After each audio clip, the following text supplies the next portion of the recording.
क्या आप लोगों ने मंडेला इफ़ेक्ट का नाम सुना है? अगर नहीं, तो मैं बता दूं कि मंडेला इफ़ेक्ट उस इफ़ेक्ट को कहते हैं जिसकी वजह से झूठी खबर को ज़्यादा फैलाया जाने की वजह से बहुत सारे लोग उस पर विश्वास कर लेते हैं और उसे सच मान लेते हैं। ये एक बहुत बड़ी प्रॉब्लम रहा है और ऐसा ही कुछ इन 4 कैरेक्टर्स के साथ भी हुआ, जो कि रियल नहीं है, लेकिन इतनी जगह इतनी प्रोमिनेंटली यूज़ किए गए हैं कि लोगों को लगता है कि ये रियल हैं। आइए इन पे एक नज़र डालते हैं।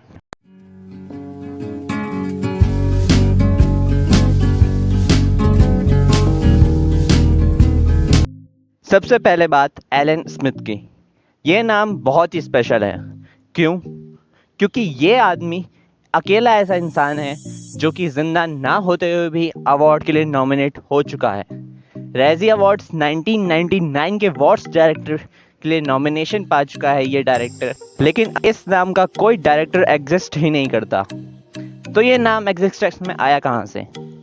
वेल, ये नाम वो डायरेक्टर यूज़ करते हैं जो ये साबित कर पाते हैं कि उनकी मूवी बनाते वक्त उन्हें पूरी इंडिपेंडेंस नहीं दी गई। हॉलीवुड डायरेक्टर्स की association, directors guild of America, उनको एक ऑफिशियल नाम प्रोवाइड करती है जो वो अपने असली नाम की जगह यूज़ कर सकते हैं, और यही ऑफिशियल नाम है एलन स्मिथ। ऐसा लगभग 40 मूवीज़ में हो चुका है कि डायरेक्टर्स के नाम की जगह एलन स्मिथ का नाम लिखा हो, लेकिन 1997 में आई एक मूवी ने जिसका नाम था Alan Smith film burn Hollywood burn. इसकी वजह से कई लोगों ने इस नाम को पहचान लिया और इसी वजह से डायरेक्टर्स गिल्ड ऑफ अमेरिका ने इस नाम को डिसओन कर दिया और अब कोई भी इस नाम को यूज़ नहीं कर सकता। अगले कैरेक्टर का नाम तो आप में से मोस्ट ऑफ द लोगों ने सुना होगा, king Arthur, the rightful king of England. पूरी दुनिया में ये नाम बहुत फेमस है और मोस्टली इस नाम को एसोसिएट किया जाता है इंग्लैंड के एक बहुत बड़े राजा से जिसने सेक्शन इन्वेजन से इंग्लैंड को बचाया। अगर आप इसके बारे में थोड़ा सा ढूंढेंगे तो आपको आर्थर की स्वॉर्ड, एक्सकैलिबर, आर्थर के राउंड टेबल, आर्थर के बहुत सारे दोस्तों, उसकी बीवी, सब के बारे में पता चल जाएगा। इस कैरेक्टर की स्टोरी इतनी बार इतने राइटर्स ने कही है कि आपको ऐसा लगेगा कि ये एक असली कैरेक्टर है, लेकिन असल में हिस्टोरियंस को अभी तक कोई भी प्रूफ नहीं मिल पाया है। इस नाम का मेंशन जब भी हुआ है तो किसी fictional writing, fictional poem, story, इन सब में ही हुआ है। एक असली सबूत आर्थर के एग्जिस्टेंस का अभी तक हमें नहीं मिल पाया है। इसीलिए इस कैरेक्टर के इतने फ़ैन होने और इस कैरेक्टर पर बहुत सारी movies, TV shows, spin offs बनने के बावजूद हम ये नहीं कह सकते कि ये कैरेक्टर रियल था, लेकिन कई लोग अभी भी इसे रियल मानते हैं और इससे इंस्पायर होते हैं। अगला नाम है निकोलस बोरबाकी का। अगर मैं आपको कहूँ कि एक आदमी जिसने मैथमेटिक्स की सबसे ज़्यादा इन्फ्लुएंशियल बुक्स में से एक एलिमेंट्स ऑफ मैथमेटिक्स लिखी है, जिसने अपने डॉटर्स के वेडिंग कार्ड भेजे हैं और जिसकी डेथ का अनाउंसमेंट भी हुआ है, वो इंसान एक रियल इंसान नहीं बल्कि एक फिक्शनल कैरेक्टर था, तो क्या आप मानेंगे?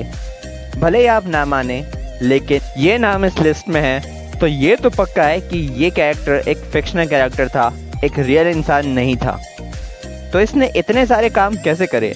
अगर आपके मन में भी यही सवाल आ रहा है तो चलिए मैं आपको इस कैरेक्टर की कहानी सुनाता हूँ। इस कैरेक्टर की कहानी शुरू होती है वर्ल्ड वॉर 1 से, जिसके बाद मैथमेटिक्स एक बहुत ही मुश्किल वक्त से गुजर रहा था, क्योंकि बहुत सारे मैथमेटिशियंस की जान वर्ल्ड वॉर 1 में जा चुकी थी।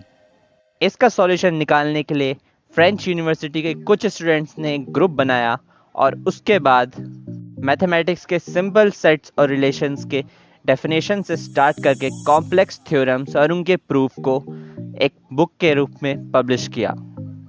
इस बुक को नाम दिया उन्होंने एलिमेंट्स ऑफ मैथमेटिक्स, और ये बुक अभी भी बड़े बड़े यूनिवर्सिटीज़ में पढ़ाई जाती है। अभी भी कई सारी थ्योरम्स और उनके प्रूफ्स में इस बुक में पब्लिश किए गई चीज़ों को यूज़ किया जाता है, और सभी मैथमेटिक्स स्टूडेंट्स के लिए ये बुक एक मस्ट रीड कही जाती है। लेकिन बात यहीं पर ख़त्म नहीं होती। जब कुछ लोगों ने इस राइटर को फिक्शनल साबित करने की कोशिश करी तो ये फ्रेंच स्टूडेंट्स का ग्रुप इस बात को साबित करने में लग गया कि ये राइटर एक असली राइटर है और इसीलिए उन्होंने राइटर की डॉटर के मैरिज की इनविटेशंस कई सारे लोगों को भेजी। इसके बाद भी जब लोग नहीं माने तो जो भी इस राइटर के एग्जिस्टेंस पर सवाल उठाता वो उसके नाम पर एक लेटर भेजते और ये साबित करने में लग जाते कि ये राइटर एक रियल पर्सन है।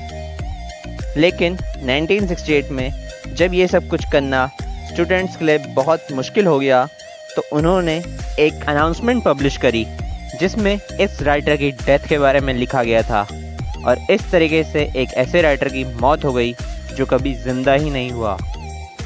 अब आखिर में बात करते हैं एक ऐसे रूलर की जो कभी पैदा ही नहीं हुआ लेकिन जिसके एक लेटर ने पूरे यूरोप को ईस्ट की तरफ ट्रैवल करने में मजबूर कर दिया। इस कहानी की शुरुआत होती है 1168 से जब यूरोप में एक बहुत बड़े राज्य की र्यूमर्स फैलने लग गई थी।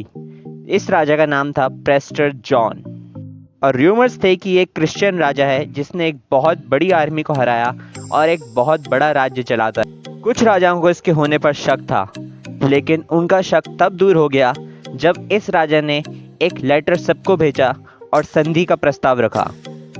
भले ही इस लेटर का असली ऑथर अभी तक पता नहीं चल पाया लेकिन इतना ज़रूर पता चल गया कि इस नाम का कोई भी राजा दुनिया के किसी भी कोने में जिंदा नहीं था। लेकिन उस वक्त ये बात कंफर्म करने का एक ही तरीका था, अलग अलग देशों में जाके राजा की खोज करना। इसी वजह से यूरोपियंस अलग अलग राज्यों में गए, अपना ट्रेड बढ़ाया, अलग अलग लोगों से संधि करी और आखिर में जाके इथोपिया में ये कह दिया कि यही प्रेस्टर जॉन का राज्य है। इथोपियंस ने अपना फ़ायदा देखा और कह दिया कि हाँ तुम सही हो।